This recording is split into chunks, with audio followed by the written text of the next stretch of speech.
Hey y'all, welcome to Decisions Outdoors.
Hey y'all, welcome to today's episode. While we were sitting around thinking, what you want to do? Yeah, well, made a quick call to Scooter and Steve, and after some deliberation, here we are. Well, hey y'all, today's episode has us spending some time outdoors with a seasoned trapper, learning some new tricks and on catching them coyotes and all the other predators we've been catching. Yeah, them critters. Hey, we're setting dirt holes and scent posts, and here in West Virginia, we got some age-old tactics we'll be using with a wise trapper who happens to also just be my father-in-law. So hey, if no further ado, let's head out to the field with our guest Gary Somerville and the Decisions Pro staff and see what we can catch today. Here we go.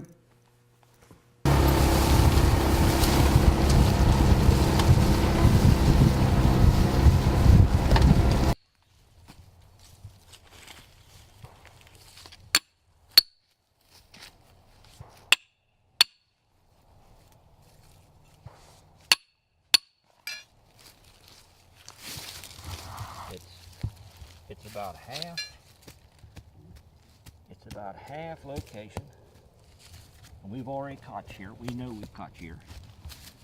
It's about half location, and it's about half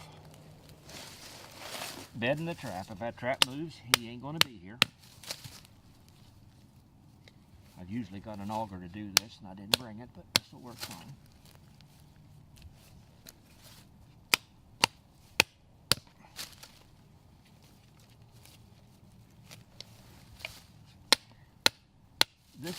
This is what they call a dirt hole.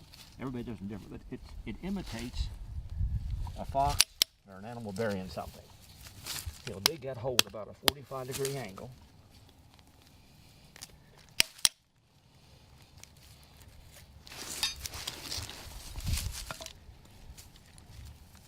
That's a number 2 Duke. It's been in the ground since I waxed it, but it's still clean trap. We drive him across stakes. He'll be there.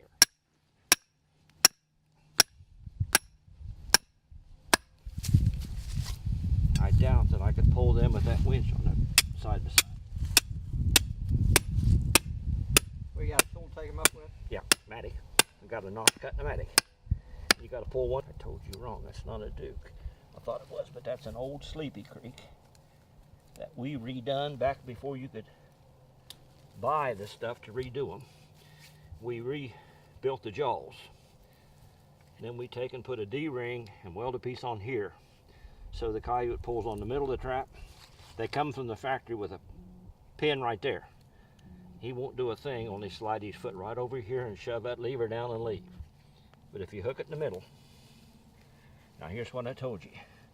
Location is important. But that right there, if that trap moves, when that coyote or fox or even a coon, if it moves, a coon will dig it out. But a coyote or a fox, if it moves, he's going. So when you get done, you want that trap set tight.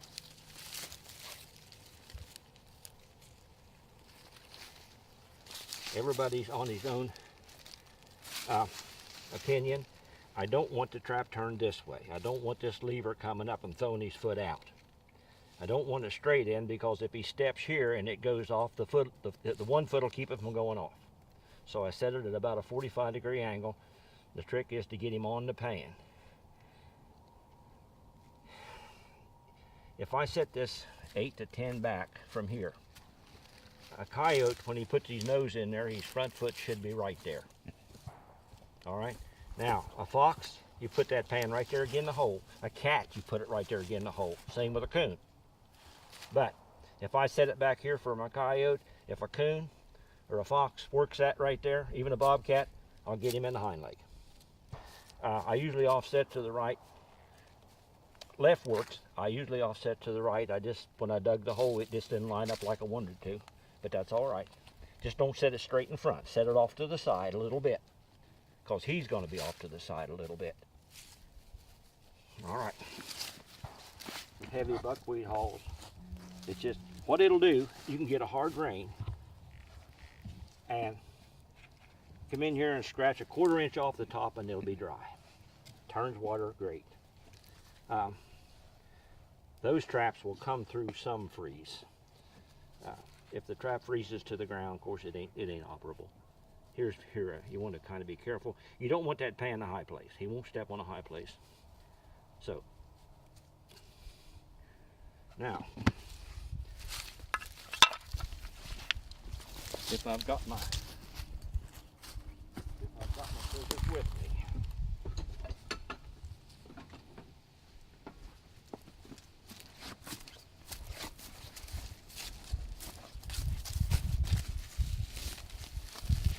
I don't do this every time.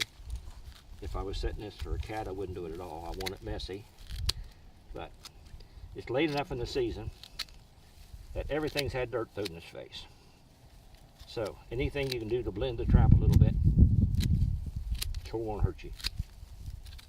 The key to it probably, I'm running some stuff as far as lure that most people hate. That's the trick, if you can. But I've got 2 guys that make lure for me, and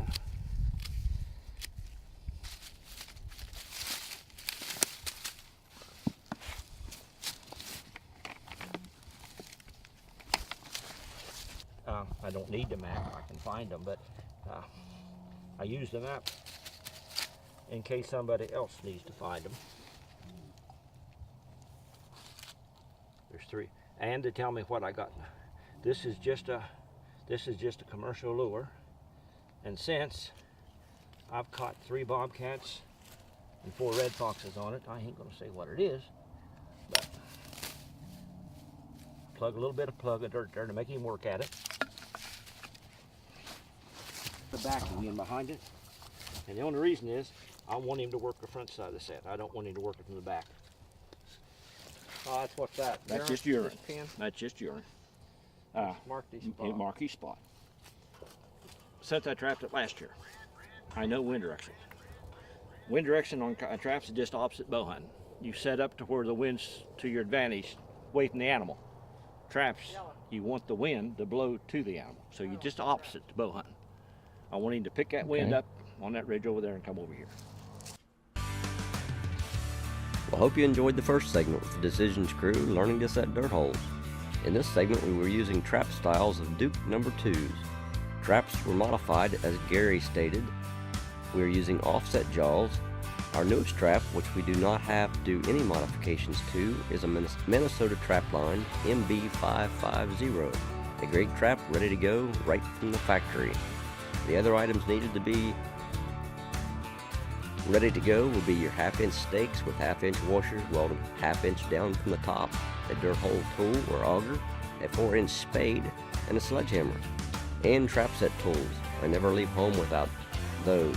Lastly, and most important, is to be 100% sit free, so more than 1 pair of elbow-length gloves will help in keeping your sets clean. Our preference for gloves is from BigGameGutGlove.com. Lifetime warranty and insulated versions are big when trapping cold weather. Without further ado, on to our next set.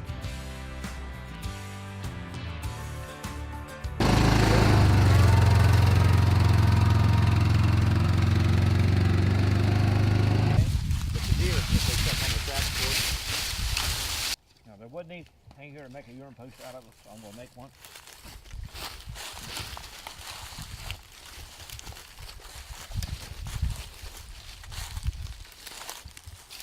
A guy could really use an old pickup truck and just set a trap at every wheel. So that's what this is going to do.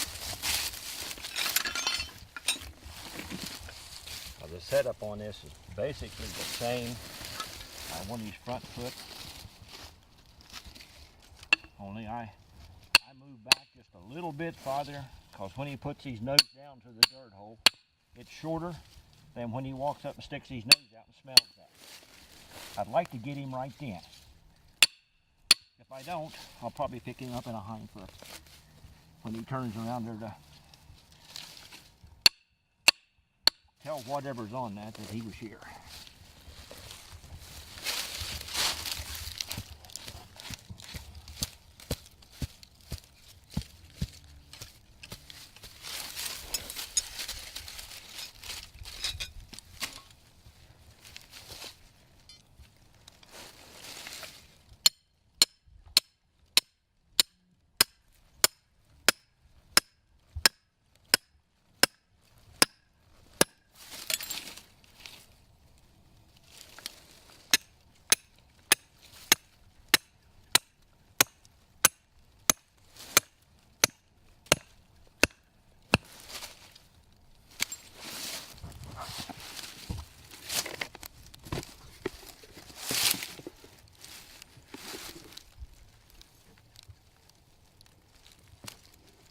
I remember we used to put like wax paper over, or If you're dirt sifting, you have to.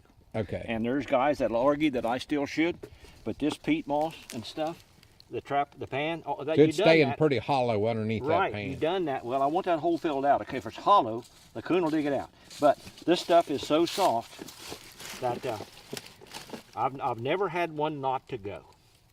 It just does really good. Now, there's that box you like so well. I don't say that everybody ought to, but there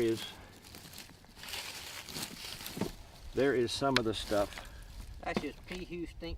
that I use. Hallbacker, J.R. and Sons, Mollahan, there's J.R. and Sons, there's Blackie's Blend. It's just everybody for his own. This one here, I'm just going to put just a urine on it.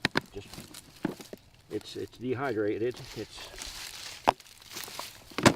That's fox urine that a friend of mine works down for me. I don't care who you are, that stinks right there. So they do something to make it into a gel? Yeah, there's a process. That's you wouldn't believe how much urine is right there in that little bottle when they So it's very concentrated? very concentrated, and it can rain and rain and rain, and that's still on there. So if I sprayed that with regular urine, it would wash off. But that stuff there, yeah, that stuff right there will stay and stay and stay.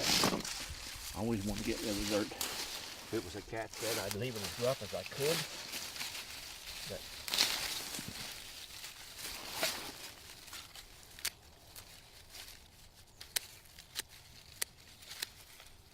I don't do this on every one of them, and certainly when you're running, I think I've got 58 out now. I don't take time to do it to all of them. It would do better if I did, but it might help somebody catch a piece of dirt. I don't know. Well, that'll just get better and better. You come in here tomorrow and that green will all have died. All right, the first one we made was a dirt hole. This is what they call. This is what you call a urine post.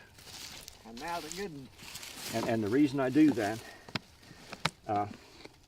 if we catch a coyote out there, normally there'll be more than one of them, and they'll bite at him and they'll do everything in their power to get him to follow them. And when he can't, they'll mill around here, and one of them will smell that, and they're just like people. They get nervous.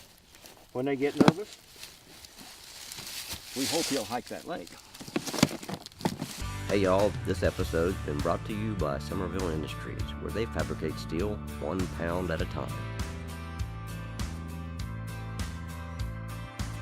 We want to thank you for watching Decisions Outdoors TV. Stay tuned for our next episode, where we will be in Carmi, Illinois, happening coyotes with some great friends at Campbell Cameras, and then on to Florida with our good friends at Central Florida Sportsman, where we are bow fishing fresh and saltwater, killing hogs, and having fun. Well, till next time, don't forget, take them young'uns hunting and fishing. And hopefully see you on the water or in the woods.